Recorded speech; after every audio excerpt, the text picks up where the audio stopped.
যেই দেশের পুরো ইনফ্রাস্ট্রাকচারটাই কার সেন্ট্রিক, রাস্তায় হাঁটা চলার জন্যে ফুটপাত নেই বললেই চলে, সেখানে যদি ট্রাফিক ম্যানেজ না থাকে তাহলে তো সার্ভাইভালটাই ডিফিকাল্ট হয়ে দাঁড়াবে। হাত দেখিয়ে রিক্সা দাঁড় করাবার কোনো ব্যবস্থাই নেই। এখন যেখানে ঢুকছি সেটা হলো একটা আমেরিকান গ্রোসারি স্টোর। যেরকম সুস্মিতা বলল, গাড়ির জন্য সময় কম লাগলো, কিন্তু বাড়ি থেকে ডিস্টেন্সটা অনেকটাই। রান্না করতে করতে এই একটু ধনে পাতাটা নিয়ে আয় তো, যা তেলটা শেষ হয়ে গেছে, নিচে থেকে নিয়ে আয়। এইসব রিকোয়েস্ট রাখার মতন সুযোগটাই নেই। বেসিক্যালি পাড়ার মুদিখানার দোকানটাই নেই যে আলু আর ডিম কিনে কাজ চালিয়ে দেবো। এখানে সব কিছুই দূরে দূরে, হেঁটে পৌঁছানোর উপায়টা নেই বললেই চলে।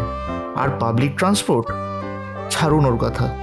খুব বড় শহর মানে ওয়াশিংটন, নিউ ইয়র্ক ইত্যাদি, এগুলো ছাড়া খুঁজেই পাবেন না। আসলে প্ল্যানিং ছাড়া চলা মুশকিল।